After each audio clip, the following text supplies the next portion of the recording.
দায়িত্ব নির্দিষ্ট না থাকায় এলাকার উন্নয়নে ভূমিকা নেই সিটি কর্পোরেশনের কাউন্সিলরদের। থেকে যাচ্ছেন জবাবদিহিতার বাইরে, সেবাবঞ্চিত নগরবাসী। খাল সংস্কার না করায় গঙ্গা কপোতাক্ষ সেচ প্রকল্প এলাকায় ধানের বদলে চাষ হচ্ছে রবি শস্য। বোরো মৌসুমে ধান উৎপাদন কম হওয়ার আশঙ্কা, পর্যায়ক্রমে খালগুলো সংস্কার আশ্বাস সংশ্লিষ্টদের। ফেলে দেওয়া বোতলে নতুন মোড়কে দেদার্সে বিক্রি হচ্ছে নকল প্রসাধনী। ব্যবহারে হতে পারে ক্যান্সার সহ নানা রোগ। অসাধু ব্যবসায়ীদের প্রতিহত করার আশ্বাস প্রশাসনের। এবং পহেলা ফাল্গুন ও ভালোবাসা দিবসকে সামনে রেখে চলছে নানা প্রস্তুতি। তরুণ তরুণী সহ উৎসব প্রিয় মানুষ কিনছেন পোশাক অনুষঙ্গ, জমজমাট ফুলের ব্যবসা।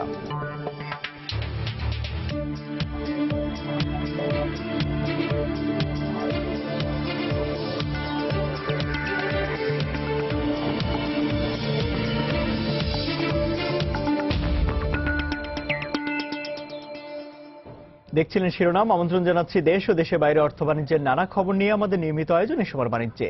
আপনাদের সঙ্গে আছি আমি ইমতিয়াজ আহমেদ। নরসিংদীর বেলাবতে বাস ও মাইক্রোবাসের মুখোমুখি সংঘর্ষে 11 জন নিহত হয়েছেন। আহত 3 জনের অবস্থা আশঙ্কাজনক। সকাল 8টার দিকে ঢাকা সিলেট মহাসড়কে এ দুর্ঘটনা হয়। পুলিশ জানায়, হবিগঞ্জ থেকে ছেড়ে আসা ঢাকাগামী অগ্রদূত পরিবহনের একটি বাস উপজেলার দড়িকান্দি এলাকায় পৌঁছালে বিপরীত দিক থেকে আসা কিশোরগঞ্জগামী একটি মাইক্রোবাসের সংঘর্ষ হয়। এতে ঘটনাস্থলেই নিহত হন মাইক্রোবাসে থাকা 11 জন। আহত 3 জনকে উদ্ধার করে ভৈরব উপজেলা স্বাস্থ্য কমপ্লেক্সে ভর্তি করা হয়েছে। নিহতদের মধ্যে 2 জন শিশু ও 4 জন নারী রয়েছেন। নিহতদের পরিচয় এখনও জানা যায়নি। ঘটনার পরপরই বাসের চালক পালিয়ে গেলেও বাসটি আটক করেছে পুলিশ।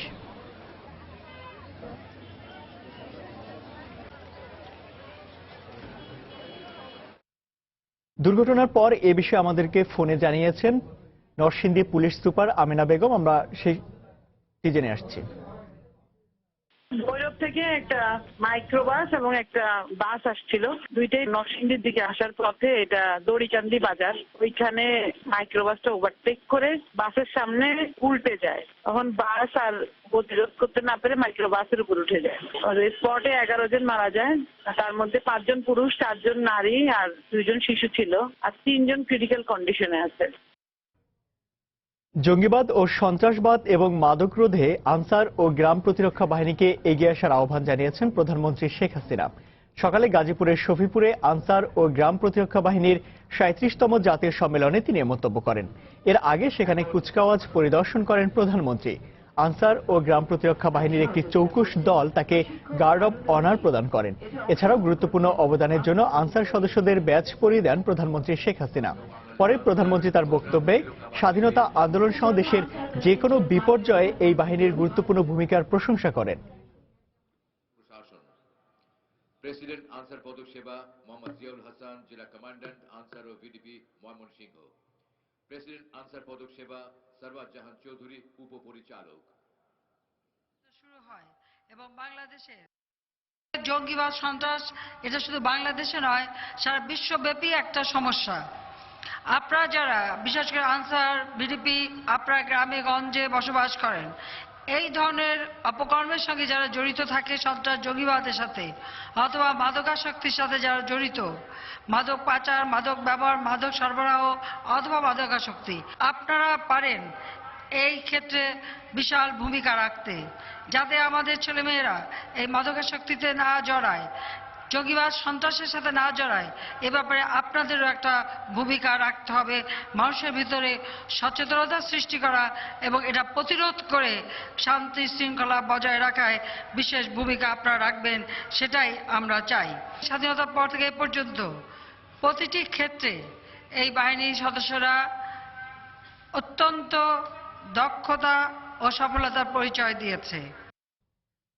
সুস্পষ্ট দায়িত্ব না থাকায় উন্নয়নমূলক কর্মকাণ্ডে পুরোপুরি ভূমিকা রাখতে পারছে না বলে অভিযোগ সিটি কর্পোরেশনের কাউন্সিলরদের।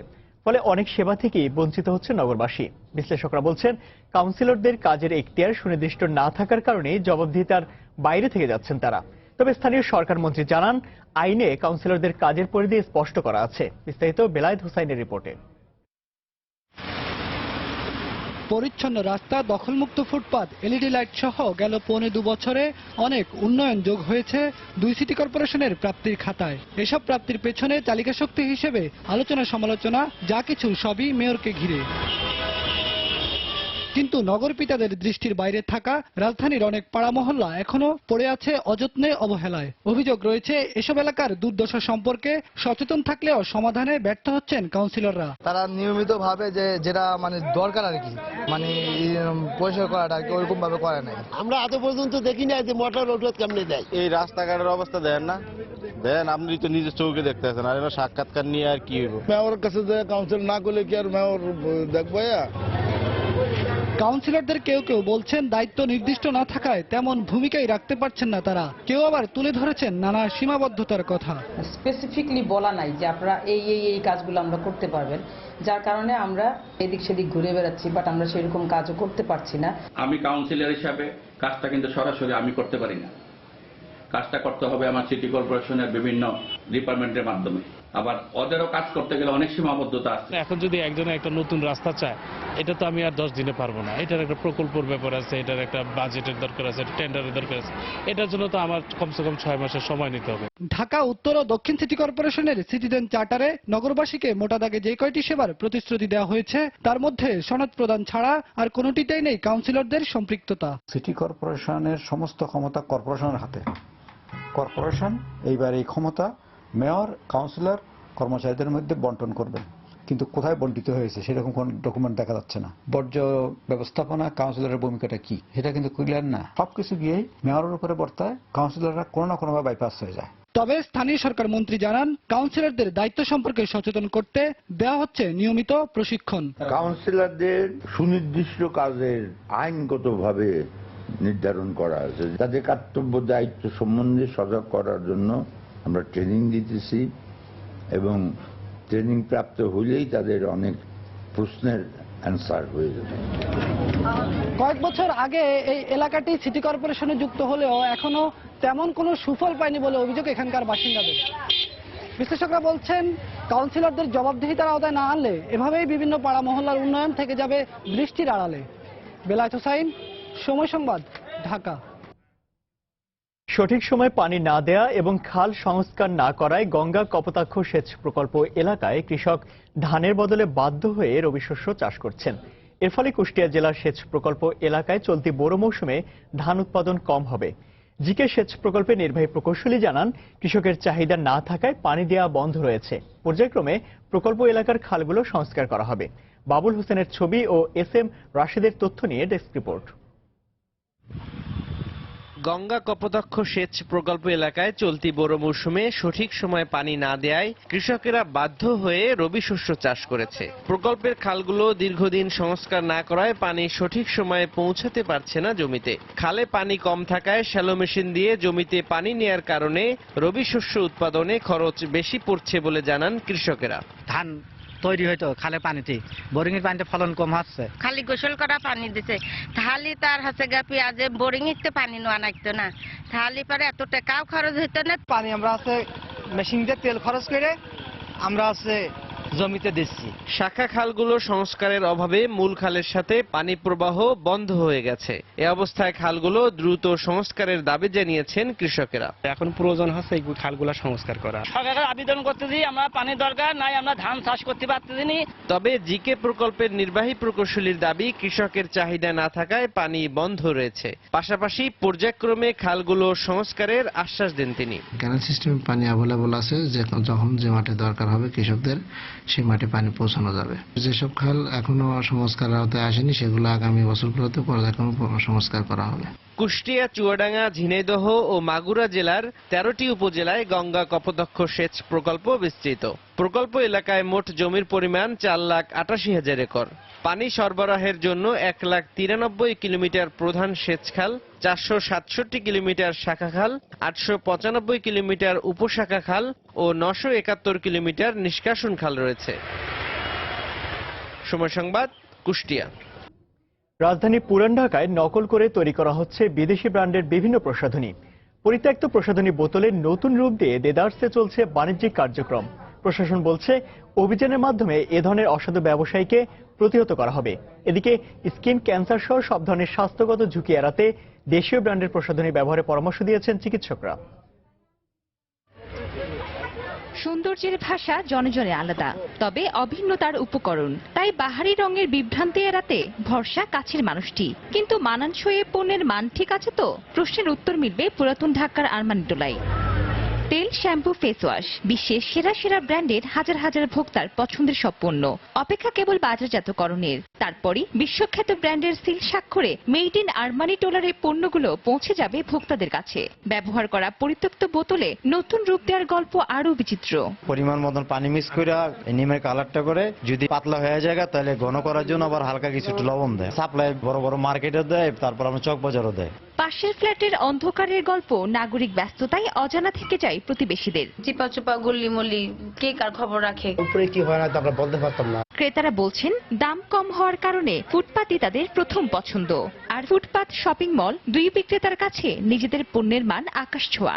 200, 250 বা 300 সেটা আমরা এখানে 50 টাকায় 40 টাকায় পাইতেছি। যত কসমেটিকের ব্যবসা আছে সব এক জায়গা থেকেই মাল আনে। আমরা লাভ করি 2 টাকা, ওনারা লাভ করে 102 টাকা। সবাই চক বাজারে কয়েকটা মার্কেটও আছে আলাদা, যেখানে ভালো জিনিস পাওয়া যায় আর খারাপ জিনিসও পাওয়া যায়। তবে নকল প্রসাধনী নিয়ন্ত্রণে নিজেদের তৎপরতার কথা বললেন র্যাব। আর বিশেষজ্ঞরা বলছেন প্রতিটি প্রসাধনী রাসায়নিক উপাদানের মান এবং অনুপাত যাচাই করা আবশ্যক। প্রায়ই আমাদের অভিযান হয়, যেগুলা অবৈধ ক্ষতিকর সেগুলা ধ্বংসের ব্যবস্থা করি। এর সাথে জড়িত যারা আসামি আছে তাদের বিরুদ্ধে কিন্তু ব্যবস্থা নেওয়া হয়। এইসব প্রসাধনী ব্যবহার করলে ইমিডিয়েট রিঅ্যাকশন হয়, যেটা স্কিন লাল হয়ে যায়, এবং আরো লেট যদি বলি তাহলে স্কিন ক্যান্সার হতে পারে। যে কোনো কসমেটিক্স, আমাদের দেশীয় কোনো কোম্পানি যারা রিপোর্টেড তাদের কসমেটিক্স ব্যবহার করা, কারণ তারা চাবে না এই দেশে কেউ নকল করুক। সমস্যা সমাধানে জনসচেতনতার পাশাপাশি আইন প্রয়োগকারী সংস্থাদের মনিটরিং বাড়ানোর পরামর্শ বিশেষজ্ঞদের। মৌসুমী মৌ, সময় সংবাদ, ঢাকা। চট্টগ্রামে বেতন বাড়ানোর দাবিতে অনির্দিষ্টকালের ধর্মঘট শুরু করেছে লাইটওয়ের জাহাজ শ্রমিক ইউনিয়ন। শনিবার সকাল 8টা থেকে শুরু হয় লাগাতার এ ধর্মঘট। সকালে বন্দরে অবস্থান নেয় আন্দোলনরত শ্রমিকরা, পরে সেখানে তারা বিক্ষোভ মিছিল করে। ধর্মঘটের কারণে বন্দরের আশপাশের 16টি ঘাটে জাহাজ থেকে পণ্য ওঠানামা বন্ধ রয়েছে। এছাড়া বন্দরের বহির্নগরে অবস্থানরত মাদার ভেসেল থেকেও পণ্য খালাস বন্ধ রয়েছে। এতে অলস বসে আছে শত শত লাইটওয়ের জাহাজের শ্রমিকরা। তাদের অভিযোগ, গত বছরের জুলাইয়ের 6,600 টাকা থেকে বাড়িয়ে তাদের বেতন 9,950 টাকা করা হয়। দীর্ঘ সময় পেরিয়ে গেলেও এখনো সেই বেতন কার্যকর হয়নি বলে জানান শ্রমিকরা। এ কারণে শনিবার থেকে লাগাতার এই ধর্মঘটের ডাক দেয় লাইটারের জাহাজ শ্রমিক ইউনিয়ন।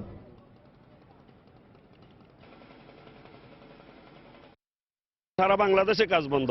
লাইটারের শ্রমিকদের বর্ধিত বেতন যেটা সরকার ডিক্লেয়ার দিয়েছেন সেটা আমাদের আদায় না হওয়া পর্যন্ত, আমাদেরকে মালিক পক্ষ না দেওয়া পর্যন্ত আমরা কর্মবিরতি যাব না। সারা বাংলাদেশে কর্মবিরতি চলবে।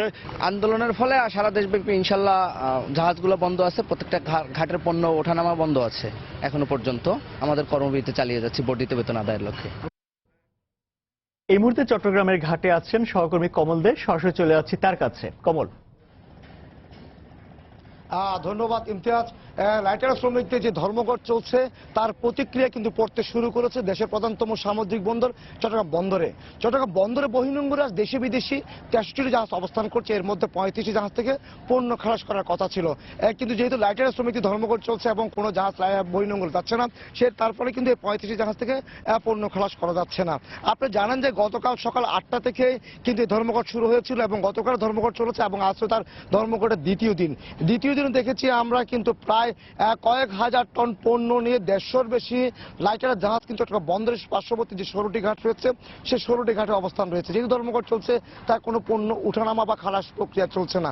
আমরা দেখেছি লাইটারের শ্রমিকরা তারা জাহাজে অলস সময় কাটাচ্ছেন, পাশাপাশি যারা অন্যান্য শ্রমিক রয়েছেন তারা সেখানে মিছিল মিটিং করেছেন। আপনি বলে জানেন যে গত বছর জুলাই মাসে কিন্তু লাইটারের শ্রমিকদের পক্ষ থেকে দাবি তোলা হয়েছিল তাদের বেতন যে সর্বনিম্ন 6,600 টাকা রয়েছে সেটিকে 9,650 টাকা রূপান্তর তার একটা দাবি দেওয়া হয়েছিল এবং পরবর্তী ত্রিপক্ষীয় বৈঠকের মধ্যে সেই দাবিটি মেনে নেওয়া হয় এবং এটি গ্যাজেট আকারে প্রকাশ হয়েছিল। কিন্তু আপনার 8 মাস পেরিয়ে গেলে কিন্তু তাদের সেই যে বর্ধিত বেতন বলবৎ বা বাস্তবায়ন করা সেটা বাস্তবায়ন হয়নি। আর এই বাস্তবায়ন না হওয়ার প্রেক্ষিতে গিয়ে লাইটারের শ্রমিকরা গত 8 তারিখ এক সংবাদ সম্মেলনের মাধ্যমে তারা আন্দোলনের ঘোষণা দিয়েছে। তারা 10 তারিখ আলটিমেটাম দিয়েছিল, যেহেতু তাদের দাবি মানা হয়নি তারা গতকাল সকাল থেকে ধর্মঘট শুরু করেছে। আপনি জানেন যে মূলত গভীরতা বা পর্যাপ্তের কারণে যেসব মাদার ভেসেল বন্দরের প্রধান জেটিতে ভিড়তে পারে না, কিংবা যেসব খোলা পণ্য রয়েছে চাল, গম, সিমেন্টের মতো সেসব পণ্য বহির্নোঙর থেকে লাইটার জাহাজগুলো মাদার ভেসেল থেকে খালাস করে এরপর মাদার ভেসেল থেকে লাইটার জাহাজগুলো বন্দর যে 16টি ঘাট রয়েছে সেই 16টি ঘাটে নিয়ে আসে এবং এখান থেকে তাদের গুদামজাত করা হয় কিংবা ট্রাকে করে বিভিন্ন স্থানে পাঠানো হয়। শুধু 16টি ঘাট নয়, আপনি জানেন যে নারায়ণগঞ্জ সহ পার্শ্ববর্তী যেসব নদী তীরবর্তী জেলায় বা ঘাট রয়েছে সেখানেও কিন্তু পণ্য আনা করা হয় এসব লাইটার জাহাজের মাধ্যমে। কিন্তু যেহেতু লাইটার শ্রমিকদের ধর্মঘট চলছে, সেই ধর্মঘটের ফলে কিন্তু সব ধরনের পণ্য সরবরাহ আপাতত গত 2 দিন ধরে বন্ধ রয়েছে। আমরা কথা বলেছিলাম লাইটারের শ্রমিক ইউনিয়নের নেতাদের সাথে, তারা আমাদেরকে জানিয়েছেন তারা এই মুহূর্তে তারা একটা চূড়ান্ত সিদ্ধান্ত নিয়েছে, তাদের দাবি মানা না পর্যন্ত তারা এই আন্দোলন চালিয়ে যাবে। এই আন্দোলনের কিন্তু আমদানি রপ্তানি বাণিজ্যে একটা ঘাটতির আশঙ্কা থেকে যাচ্ছে। আপনি জানেন যে একটা চেইনের মাধ্যমে কিন্তু পণ্য সরবরাহ করা হয়, অর্থাৎ যে পণ্য বিদেশ থেকে আমদানিকৃত পণ্য, কারণ বাংলাদেশ আমদানি পণ্য সব আমদানির উপর নির্ভর করতে হয়, আমদানিকৃত পণ্য মাদার ভেসেলে লাইটার জাহাজ আসবে, এটি বাজারে যাবে। কিন্তু যখনই লাইটার জাহাজে ধর্মঘটের ফলে কিন্তু যখন পণ্য সরবরাহ যখন ঘাটতি দেখা দেবে তখন তার প্রতিক্রিয়াটা পুরোপুরি বাজারে পড়বে। অর্থাৎ তখন ব্যবসায়ীরা বলছেন, আপনি জানেন যে একটি জাহাজ যখন বিদেশ থেকে মাদার ভেসেল তার নির্ধারিত সময় অতিক্রম করে তখন তাকে কিন্তু প্রতিদিনের জন্য সর্বনিম্ন 8 থেকে সর্বোচ্চ $15,000 পর্যন্ত জরিমানা গুনতে হয়। অর্থাৎ এখন যেহেতু পণ্য খালাস বন্ধ, তার লাইটারে তার মাদার ভেসেলগুলো তার নির্ধারিত সময় পেরিয়ে যাবে, তখন তাকে জরিমানাগুলি গুনতে হবে। আর এই জরিমানার টাকাটা কিন্তু পুরোপুরি ভোক্তা পর্যায়ে চলে আসবে। অর্থাৎ যে পণ্য আমদানি করা হয়েছে, আমদানিকারক তার ক্ষতিপূরণ তুলে নেওয়ার জন্য সে পণ্যের দাম বাড়িয়ে দিবে, এমন একটা আশঙ্কার সৃষ্টি হয়েছে। কিন্তু এখন পর্যন্ত শ্রমিক নেতারা বলছেন তাদের দাবি দেওয়ার ব্যাপারে এখন পর্যন্ত কোনো পক্ষ তাদের সাথে যোগাযোগ করেনি এবং তারাও আলটিমেটাম দিয়ে রেখেছে যদি দাবি মানা না হয় তাহলে তাদের ধর্মঘট চলবে। অর্থাৎ গতকাল থেকে ধর্মঘট শুরু হয়েছে, সেই ধর্মঘটের ফলে কিন্তু বন্দরে বহির্নোঙরে যেমন পণ্য খালাস বন্ধ রাখা হয়েছে, ঠিক তেমনি দেখতে পাচ্ছি আমরা 16টি ঘাটের পণ্য খালাস বন্ধ এবং বলা যায় একটা আমদানি রপ্তানি বাণিজ্য একটা স্থবিরতা সৃষ্টির একটা আশঙ্কা সৃষ্টি হয়েছে। তো ইমতিয়াজ, আমার কাছে এখন পর্যন্ত এ ছিল চট্টগ্রামে যে লাইটার শ্রমিক ধর্মঘট চলছে তার সর্বশেষ। দর্শক, চট্টগ্রামে বেতন ভাতা বাড়ানোর দাবিতে অনির্দিষ্টকালে ধর্মঘট করছে লাইটারের জাহাজ শ্রমিক ইউনিয়ন। আর সেই খবর জানাতে সেখান থেকে আমাদের সঙ্গে যোগ দিয়েছিলেন সহকর্মী কমল দে। চলে যাচ্ছি পরের খবরে। বাঙালির হৃদয়ে, মননে আর চেতনার গহীনে আজও রেখাপাত করে আছে মুক্তিযুদ্ধ। তাই তো অমর 21শে গ্রন্থমেলায় অন্যান্য বইয়ের পাশাপাশি বেশ গুরুত্ব পেয়েছে মুক্তিযুদ্ধের বই। প্রকাশকরা জানান এসব বইয়ের প্রতি নবীনদের আগ্রহী বেশি। তবে মুক্তিযুদ্ধের ইতিহাস তৃষ্ণা মেটাতে গবেষণাধর্মী বই প্রকাশ আরও বাড়ানো উচিত বলে মনে করেন তারা। রাশেদ বাপি রিপোর্ট। রাজধানীর একটি স্কুলের 6ষ্ঠ শ্রেণীর শিক্ষার্থী মাহি। বইমেলায় বিভিন্ন স্টলে থরে থরে সাজানো অসংখ্য বইয়ের ভিড়ে মাহির প্রথম পছন্দ মুক্তিযুদ্ধের বই। শুধু মাহি নয়, অন্যান্য শিশু কিশোরদেরও পছন্দের তালিকার শীর্ষে 71-এর গৌরবোজ্জ্বল মুক্তিযুদ্ধ। মুক্তিযুদ্ধের বইগুলো পড়লে নিজেকে মুক্তিযুদ্ধের একটা অংশ হিসেবে মনে হয়। মুক্তিযুদ্ধের কিশোরের ইতিহাস ঢাকা জেলাটা কিনেছি। বাঙালির সর্বশ্রেষ্ঠ অর্জন স্বাধীনতা। লক্ষ প্রাণ আর দীর্ঘ তিতিক্ষার পরই বাঙালি পেয়েছে স্বাধীনতার স্বাদ। আর এই ত্যাগ আর আবেগ ধারণ করে থাকা ইতিহাস প্রকাশিত হয় বইয়ের পাতায় পাতায় ছাপার অক্ষরে। কিন্তু নানা বিষয়ের ভিড়ে কতটুকু গুরুত্ব পায় মুক্তিযুদ্ধ বিষয়ক বই? মুক্তিযুদ্ধকে অবলম্বন করে ফিকশন রচিত হচ্ছে, মুক্তিযুদ্ধকে অবলম্বন করে কবিতা রচিত হচ্ছে। মুক্তিযুদ্ধের ইতিহাস আসলে ব্যাপক আকারে গবেষণা হওয়া উচিত। আমরা আমাদের সীমিত সময়ের মধ্যে আমাদের সীমিত অর্থ ব্যয় করে যতটুকু করা সম্ভব করেছি। তরুণদের মধ্যে মুক্তিযুদ্ধের বই পাঠের একটা আগ্রহ তৈরি হয়েছে, যে কারণে এখন কিন্তু অনেক বই মুক্তিযুদ্ধের উপর প্রকাশিত হচ্ছে। বাংলা একাডেমির তথ্য অনুযায়ী এখন পর্যন্ত মেলায় আসা প্রায় 1,500 বইয়ের মাঝে প্রকাশিত হয়েছে 30টি মুক্তিযুদ্ধের বই। গত বছর যার সংখ্যা ছিল 53। আগামীর বাংলাদেশ বিনির্মাণের অগ্রপথিক নতুন প্রজন্মের কাছে মুক্তিযুদ্ধের ইতিহাস নিয়ে আগ্রহের শেষ নেই। মুক্তিযুদ্ধের পরে আমি অনেক বই পড়ি, তবে নতুন নতুন যে বইগুলি আসে ওগুলো আমি আবার করে পড়ি। মুক্তিযুদ্ধের ইতিহাস এক একজন এক এক ভাবে প্রকাশ করে। একজন সত্যিকারের মুক্তিযোদ্ধা যে তার কাছ থেকে যদি জানতে পারি ইতিহাসটা, সেটা হচ্ছে আসল ইতিহাসটা আসলে জানা যায়। বইমেলাতে এসে মুক্তিযুদ্ধের বইগুলো জানা, যে মুক্তিযুদ্ধের কাহিনী, ওগুলো থেকে আমরা ইন্সপিরেশন পাই দেশের জন্য ভালো কিছু করার জন্য। মুক্তিযুদ্ধের ইতিহাস বারবারই বিকৃত হয়েছে। সে অবস্থান থেকে সরে আসতে হলে মুক্তিযুদ্ধ ভিত্তিক গবেষণা, লেখালেখি বাড়াতে হবে। যে চেতনার উপর ভর করে বাঙালি পেয়েছিল কাঙ্ক্ষিত স্বাধীনতা, তা ছড়িয়ে দিতে মুক্তিযুদ্ধের বই হতে পারে অন্যতম অনুষঙ্গ।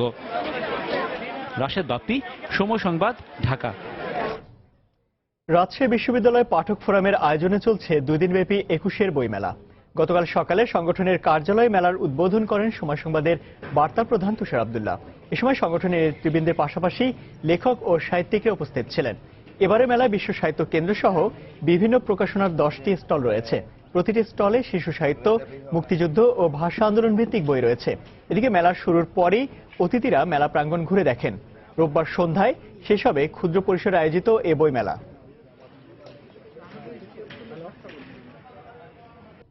পহেলা ফাল্গুন ও ভালোবাসা দিবসকে সামনে রেখে নগরে চলছে নানা প্রস্তুতি। উৎসবের রংকে আরেকটু বাড়িয়ে দিতে তরুণ তরুণী সহ উৎসবপ্রিয় মানুষ কিনছেন পোশাক আশাক ও অন্যান্য অনুষঙ্গ।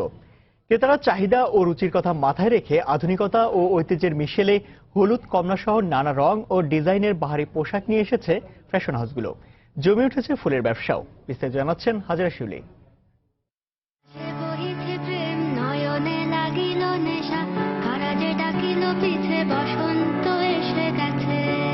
প্রকৃতিতে ঋতুরাজ বসন্তের হাতছানি, বসন্তের রং, রূপ ও বৈচিত্র্যের ছোঁয়া পেতে অপেক্ষায় নাগরিক জীবন। প্রকৃতির সাথে মিলে বিশেষ দিনে সব বয়সী মানুষও চায় নিজেকে সাজাতে। পলাশ, শিমুলের রাঙা দোলের সাথে থাকতে হয় বাহারি পোশাকও। বরাবরের মতোই এবার পোশাকে প্রাধান্য হলুদ, কমলা সহ উজ্জ্বল রং। শুধু নিজেকে নিয়ে নয়, কেউ কেউ প্রিয়জনের জন্য কিনছেন শাড়ি, পাঞ্জাবি। আসলাম ফাল্গুন উপলক্ষে, দেখতেছি হয়তো পাবো পছন্দসই, ভালোই লাগতেছে। অ্যাকচুয়ালি ইয়েলো, অরেঞ্জ এগুলোই তো ব্যবহার করা হয়। আমি অরেঞ্জ কালার আর ব্লু কালার কম্বিনেশনের মধ্যে একটা নিয়েছি। ছোট ভাইয়ের জন্য নিতে আসলাম, ও আসলে ফাল্গুনের জন্য বললো তো, বোন হিসেবে ওকে তো কিছু একটা গিফট দেওয়া দরকার। একই সঙ্গে পহেলা ফাল্গুন ও ভালোবাসা দিবসকে সামনে রেখে আধুনিকতা ও দেশীয় ঐতিহ্যের মিশেলে পোশাক এনেছে ফ্যাশন হাউসগুলো। অ্যাকচুয়ালি তো ফাল্গুন মানেই হচ্ছে গিয়ে হলুদ, কমলা, লাল রঙের একটা মেলা। এই ড্রেসগুলো তৈরি হয় আমাদের নিজস্ব কারিগর দ্বারা। আমরা এমন ভাবে তৈরি করি যাতে এর মধ্যে একটা দেশি একটা ভাব থাকে। বাসন্তী সাজে ও ভালোবাসা দিবসে ফুলের আবেদন চিরায়ত। বিশেষ এই 2 দিনে নগরবাসীর হাতে রং বেরঙের বাহারি ফুল তুলে দিতে প্রস্তুত ফুল ব্যবসায়ীরা। বিক্রেতারা জানান, এই দিনগুলোতে গাঁদা, গোলাপ সহ উজ্জ্বল রঙের ফুলের চাহিদা বেশি থাকে। আছে বিদেশি ফুলও। পহেলা ফাল্গুন এবং ভালোবাসা দিবস উপলক্ষে অনেক আইটেম ফুল আমরা ম্যানেজ করে রাখছি। গোলাপ থাকে, গ্যালোডিলাক্স থাকে, গেন্দা থাকে, চাইনিজ গোলাপ থাকে, অর্কিড থাকে, লিলি থাকে, কন্ডিশন। আগামীকাল যেহেতু পহেলা ফাল্গুন আর পরের দিনই ভালোবাসা দিবস, সেই জন্যই ফুলগুলো দেখতে আসা। ফুলগুলো নিচ্ছে আমার ওয়াইফের জন্য, যেহেতু কালকে বসন্ত, এছাড়াও তাকে সেলিব্রেট করার জন্য মেনলি। বসন্ত আর ভালোবাসা দিবসকে ঘিরে ফুলের চাহিদা বেড়ে যায় কয়েক গুণ। তাই ভালো বেচা বিক্রির আশা করছেন ব্যবসায়ীরা। হাজারা শিউলি, সময় সংবাদ, ঢাকা। দর্শক, ফুলের ব্যবসার খবর জানাতে এই মুহূর্তে রাজধানীর শাহবাগ এলাকায় আছেন সহকর্মী শুভ খান। বিস্তারিত জানতে সরাসরি চলে যাচ্ছি তার কাছে। শুভ,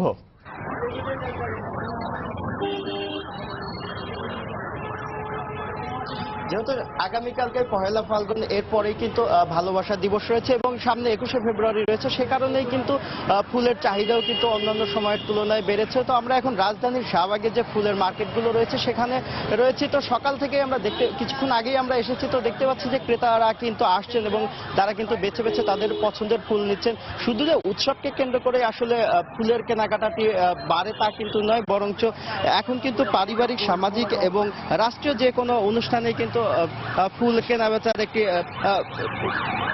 অনুষ্ঠানের সাথে কিন্তু ফুলের একটি সম্পৃক্ততা রয়েছে। কেননা যে কোনো অনুষ্ঠান উপলক্ষে কিন্তু ফুল দিয়ে অনুষ্ঠান স্থলটিকে সাজানো হয়। এছাড়াও কিন্তু বিভিন্ন যে বিয়ের অনুষ্ঠানগুলো রয়েছে সেগুলোতে কিন্তু ফুলের চাহিদা থাকে। তো যেহেতু সামনে পহেলা ফাল্গুন এবং 14ই ফেব্রুয়ারি ভ্যালেন্টাইন্স ডে এবং 21শে ফেব্রুয়ারি, সে কারণে সেই বিষয়টি রেখেই কিন্তু মাথায় রেখেই কিন্তু ফুলের চাহিদা বেড়েছে এবং ফুলের চাহিদার তুলনায় কিন্তু এখানে কিন্তু আমরা দেখতে পেয়েছি অন্যান্য সময়ের তুলনায় কিন্তু ফুলের দামও অনেকটাই বেড়েছে এবং এখানকার যারা বিক্রেতা রয়েছেন তাদের সাথে আমরা কথা বলেছি। এবং দর্শক, আপনারা দেখতে পাচ্ছেন যে লাল গোলাপগুলো রয়েছে, নর্মাল সময়ে যে এই গোলাপগুলো বিক্রি করা হয় 10 টাকা, কিন্তু বিক্রেতারা কিন্তু বলছেন যে এই সময়ে এসে কিন্তু তারা এটা 15 টাকা বিক্রি করছে। তো আমরা এখানে একজন বিক্রেতা রয়েছেন এবং তার সাথে আমরা একটু কথা বলে জানার চেষ্টা করব যে চাহিদা কেমন এবং বিক্রি কেমন বেড়েছে। যদি আপনার সাথে একটু কথা বলি যে অন্যান্য সময়ের তুলনায় আজকে ফুলের চাহিদা কেমন বা ফুলের দামই বা আপনারা কেমন রাখছেন, যদি একটু বলতেন। ফুলের চাহিদা কম কিন্তু দাম অনেক। চাহিদা অনুযায়ী দাম না, যে আগে যেরকম ছিল বেচা কিনা ভালো ছিল, তো বাট চাহিদা ফুলের দাম কম ছিল, কিন্তু ইদানিং দেখতেছে ফুলের দাম বেশি, বেচা কিনা খারাপ। আপনারা কোন ফুল কত টাকা করে বিক্রি করছেন? নর্মাল সময়ে কত করে বিক্রি করেন আর এখন কত করে বিক্রি করছেন? এখন বর্তমানে আমরা একটা রোজ যে আমরা বিক্রি করি 15 টাকা, 10 টাকা, আর নর্মাল সময় বিক্রি করছি 5 টাকা এরকম। 5 টাকা 6 টাকা। এছাড়া আপনার রজনীগন্ধা আপনারা কত বিক্রি করেন? রজনীগন্ধা আপনার 8 টাকা 10 টাকা পার পিস। নর্মাল সময় কত ছিল? নর্মাল 5 টাকা 5 টাকা ছিল নর্মাল সময়। দর্শক আপনারা শুনতে পেলেন যে একজন বিক্রেতার সাথে আমরা কথা বললাম, তারা কিন্তু বলছেন যে নর্মাল সময়ের তুলনায় কিন্তু ফুলের দাম তারা কিছুটা বাড়তি দাম রাখছেন। এটা মূলত উৎসবকে কেন্দ্র করে হয়েছে। আমরা একজন ক্রেতা রয়েছে, আমরা একটু ক্রেতার সাথে কথা বলে একটু জানার চেষ্টা করব যে আসলে ফুলের এই যে উৎসবকে কেন্দ্র করে আসলে ফুলের দাম কেমন রাখছে। আপা, আপনার সাথে যদি একটু কথা বলি যে আসলে অন্যান্য সময়ের তুলনায় তো উৎসবকে কেন্দ্র করে ফুলের চাহিদা বেশি থাকে, তো আজকে যেহেতু কালকে পহেলা ফাল্গুন, তো আজকে আপনারা এসেছেন, তো ফুলের দাম কেমন দেখছেন? হ্যাঁ, তুলনামূলকভাবে অন্য দিনের চেয়ে অবশ্যই একটু বেশি রাখবে, কারণ যেহেতু 2টা অকেশন 3টা অকেশন সামনে, তাই একটু বেশি মনে হচ্ছে। কারণ দামি করা যাচ্ছে না, কারণ তারা জানে যে দাম ছাড়া তো কোনো প্রশ্নই ওঠে না, কারণ ক্রেতা তো অবশ্যই পাবে, তাই হচ্ছে তারা দাম ছাড়ছে না আর কি, যেটা বলছে সেটাই।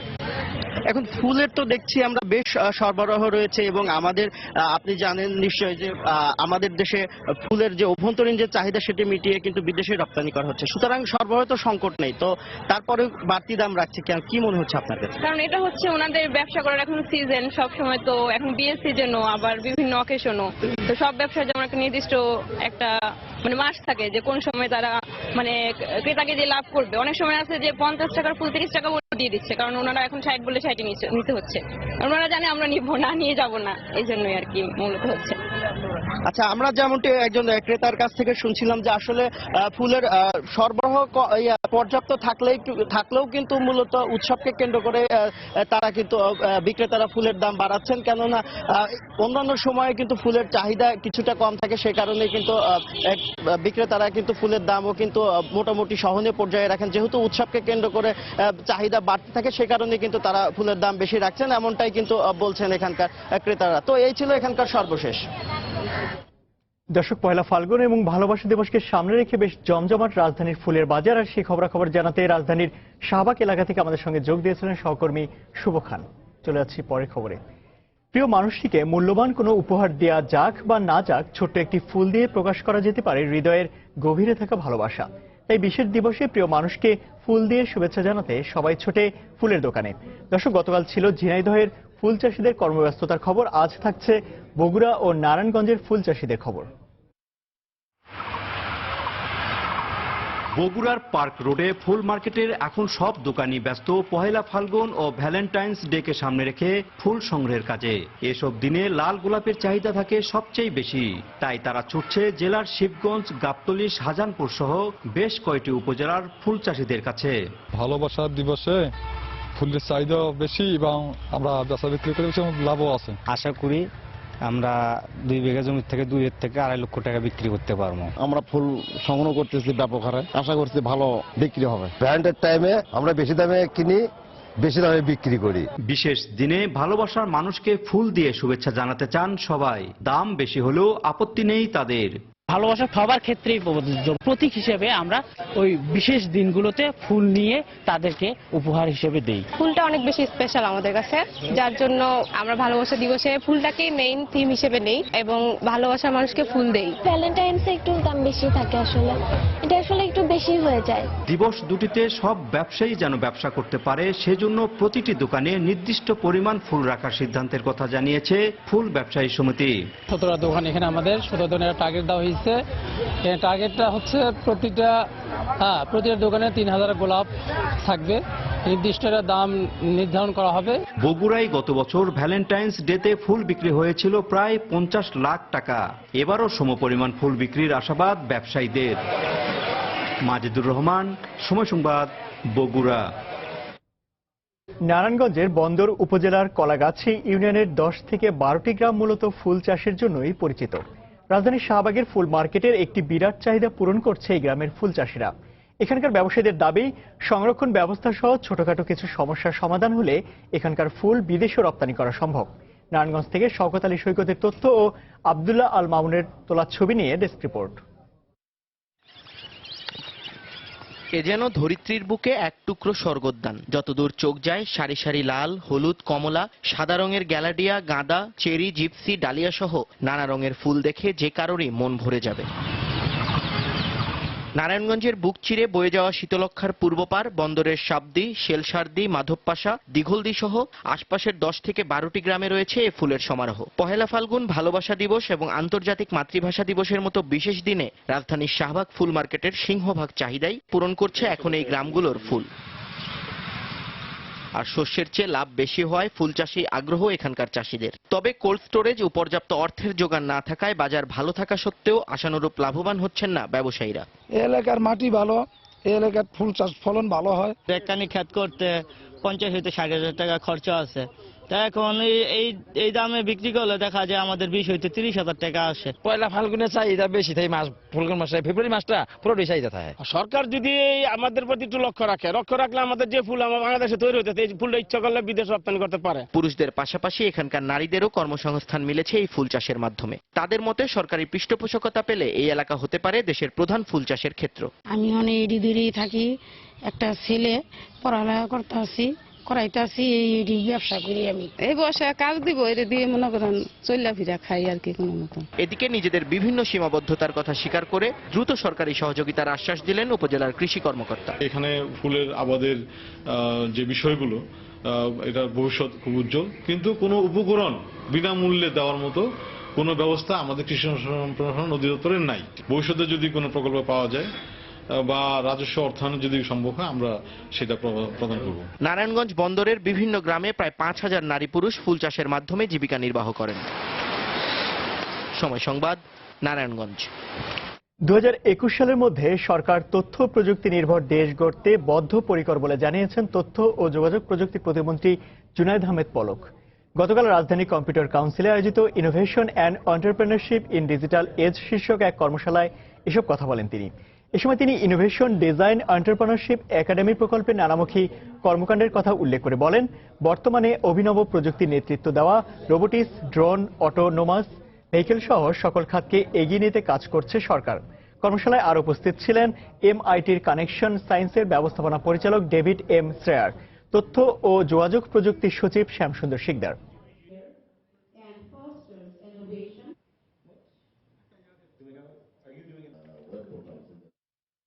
Bangladesh recondition vehicle importers and dealers association BARVIDA 2017-18 মেয়াদের নবনির্বাচিত কমিটি দায়িত্ব গ্রহণ করেছে। আগামী 2 বছরের জন্য তৃতীয়বারের মতো নির্বাচিত মোহাম্মদ হাবিবুল্লাহ ডনের নেতৃত্বে সম্মিলিত পরিষদ 25 সদস্যের কার্যনির্বাহী কমিটি বিজয়ী হয়েছে। নতুন কমিটির কাছে দায়িত্ব হস্তান্তর করেন সাবেক প্রেসিডেন্ট আব্দুল হামিদ শরীফ এবং সাধারণ সম্পাদক মাহবুবুল হক চৌধুরী বাবর। এ সময় নবনির্বাচিত সহ সভাপতি হুমায়ুন মাহমুদ, রায়হান আজাদ, টিটো সহ FBCCI ও অন্যান্য ব্যবসায়ী সংগঠনের নেতৃবৃন্দরা উপস্থিত ছিলেন। যুক্তরাষ্ট্রের প্রেসিডেন্ট ডোনাল্ড ট্রাম্পের নির্দেশনা অনুযায়ী স্যাংচুয়েরি সিটি খাত অভিবাসী বান্ধব শহরগুলোতে অভিযান পরিচালনা করেছে immigration and customs enforcement ICE। যে কোনো ধরনের অপরাধের মামলায় জড়িত কাগজপত্রহীন অভিবাসীদেরকে বাসস্থান ছাড়াও কর্মস্থলে হানা দিচ্ছে তারা।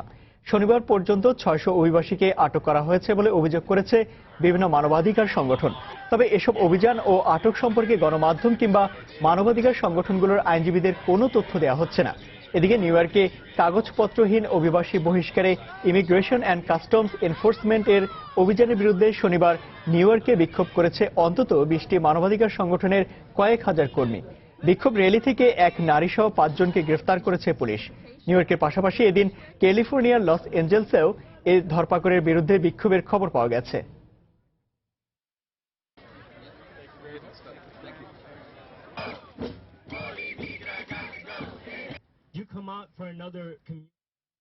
দর্শক, এবার জানিয়ে দেব ঢাকা স্টক এক্সচেঞ্জের লেনদেন পরিস্থিতি। চলে যাচ্ছে ডিএসসি অফিসিয়াল ওয়েবসাইটে। সকাল থেকে এখন পর্যন্ত আমরা যে লেনদেনের পরিস্থিতি দেখতে পাচ্ছি তাতে ঢাকা স্টক এক্সচেঞ্জের প্রধান 3টি সূচকই কিন্তু ঊর্ধ্বমুখী প্রবণতার মধ্যে দিয়ে লেনদেন অতিবাহিত করছে। সকাল থেকে লেনদেনের পরিস্থিতি অনুযায়ী ডিএসসি এক্স ইন্ডেক্স এখন পর্যন্ত আমরা দেখতে পাচ্ছি 39 পয়েন্টেরও বেশি কিন্তু বেড়েছে এবং অবস্থান করছে 5551 পয়েন্টে। ঊর্ধ্বমুখী প্রবণতা রয়েছে ডিএসসি বাছাই সূচক অর্থাৎ ডিএসসি 30 ইন্ডেক্স। এখানে আমরা 12 পয়েন্টের মতো বেড়েছে এবং অবস্থান করছে 2014 পয়েন্টে। ডিএসসি শরীর ভিত্তিক সূচক অর্থাৎ ডিএসসি এস ইন্ডেক্স আমরা দেখতে পাচ্ছি 8.80 পয়েন্ট বেড়েছে এবং অবস্থান করছে 1293 পয়েন্টে, অর্থাৎ 3টি পয়েন্টই কিন্তু ঊর্ধ্বমুখী প্রবণতার মধ্যে দিয়ে এগিয়ে যাচ্ছে এবং সূচকের কিন্তু ঊর্ধ্বমুখী প্রবণতা সকাল থেকে আমরা লক্ষ্য করছি। টাকার অঙ্কে এখন পর্যন্ত আমরা লেনদেন হচ্ছে দেখতে পাচ্ছি 321 কোটি টাকার, যার মধ্যে দর বেড়েছে 209টি প্রতিষ্ঠান, দর কমেছে 55টি প্রতিষ্ঠান এবং দর অপরিবর্তিত আমরা দেখতে পাচ্ছি 41টি প্রতিষ্ঠানের দর কিন্তু এখন পর্যন্ত অপরিবর্তিত রয়েছে। এখানে আমরা দেখতে পাচ্ছি অধিকাংশ প্রতিষ্ঠানই কিন্তু দর ঊর্ধ্বমুখী প্রবণতার মধ্য দিয়েই অতিবাহিত হচ্ছে। আমরা যদি গ্রাফিক্যাল চিত্র দেখে নেই তাহলে দেখতে পাচ্ছি ঢাকা স্টক এক্সচেঞ্জের যে প্রধান সূচক ডিএসসি এক্স ইন্ডেক্সের গ্রাফিক্যাল চিত্র কিন্তু শো করছে শুরু থেকে অর্থাৎ 10টা 23 থেকে কিন্তু ঊর্ধ্বমুখী প্রবণতার মধ্য দিয়েই লেনদেন অতিবাহিত করছে এবং বেলা বাড়ার সঙ্গে সঙ্গে সেই ঊর্ধ্বমুখী প্রবণতা এখনো কিন্তু ধরে রেখেছে ঢাকা স্টক এক্সচেঞ্জের যে প্রধান সূচক ডিএসসি এক্স ইন্ডেক্সের গ্রাফিক্যাল চিত্র কিন্তু এমনটাই আমরা দেখতে পাচ্ছি। টপ 20 শেয়ারের তালিকাটা একটু দেখে নেই। এখানে আমরা দেখতে পাচ্ছি টপ 20 শেয়ারের তালিকার 1 নম্বরে রয়েছে লঙ্কা বাংলা ফিন্যান্স 51 টাকা 80 পয়সা সবশেষ দর নিয়ে, যার গতকাল সবশেষ লেনদেন ছিল 51 টাকা 90 পয়সা এবং সর্বোচ্চ দর 53 টাকা 90 পয়সা এবং সর্বনিম্ন 51 টাকা 50 পয়সা রয়েছে। বারাকা পাওয়ার রয়েছে তালিকার 2 নম্বরে 46 টাকা 40 পয়সা দর নিয়ে, সর্বোচ্চ 46 টাকা 80 পয়সা এবং 40 টাকা 80 পয়সা সর্বনিম্ন হলেও গতকাল আমরা দেখেছি এই প্রতিষ্ঠানটি 40 টাকা 10 পয়সায় লেনদেন হতে। তালিকার 3 নম্বরে অবস্থান করছে ডোরিন পাওয়ার 115 টাকা 30 পয়সা দর নিয়ে, যার সর্বোচ্চ দর 116 টাকা 80 পয়সা এবং সর্বনিম্ন দর 112 টাকা 70 পয়সা। গতকাল এই প্রতিষ্ঠানটি 111 টাকা 90 পয়সায় কিন্তু আমরা লেনদেন হতে দেখেছি। তালিকার পরবর্তী অবস্থান অর্থাৎ 4 নম্বরে রয়েছে বেক্সিমকো ফার্মা 91 টাকা 80 পয়সা দর নিয়ে, যার সর্বোচ্চ দর 92 টাকা 70 পয়সা হলেও 89 টাকা 20 পয়সা সর্বনিম্ন দর এখন পর্যন্ত লেনদেন করেছে এই প্রতিষ্ঠানটি।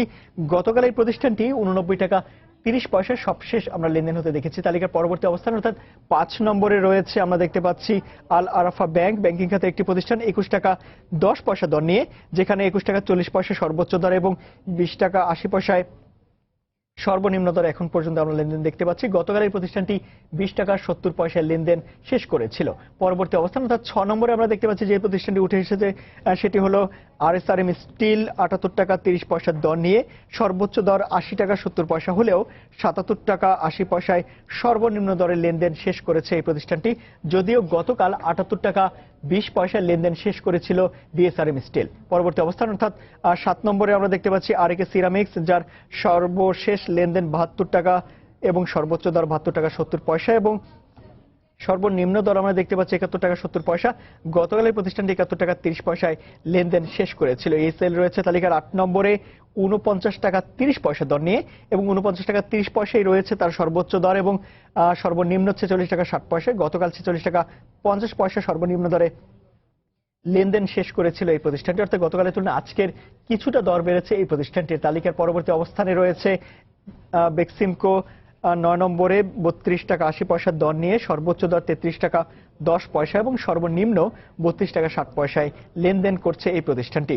তালিকার পরবর্তী অবস্থান আইপিডিসি 10 নম্বরে রয়েছে প্রতিষ্ঠানটি 46 টাকা 30 পয়সা দর নিয়ে, সর্বোচ্চ দর দেখতে পাচ্ছি আমরা এই প্রতিষ্ঠানটি 46 টাকা 70 পয়সায় লেনদেন শেষ করছে এবং 45 টাকা পয়সা কিন্তু গতকাল এই প্রতিষ্ঠানটি আমরা লেনদেন হতে দেখেছি। এর পরবর্তী অবস্থান আইডিএলসি 70 টাকা 90 পয়সা দর নিয়ে কিন্তু পরবর্তী অবস্থানে রয়েছে। এই প্রতিষ্ঠানটির সর্বোচ্চ দর আমরা দেখতে পাচ্ছি এখন পর্যন্ত 72 টাকা 50 পয়সা রয়েছে, যদিও 70 টাকা 80 পয়সা সর্বনিম্ন দরে লেনদেন করেছে এই প্রতিষ্ঠানটি এবং গতকাল 71 টাকা 10 পয়সা সবশেষ লেনদেন শেষ করেছিল এই প্রতিষ্ঠানটি।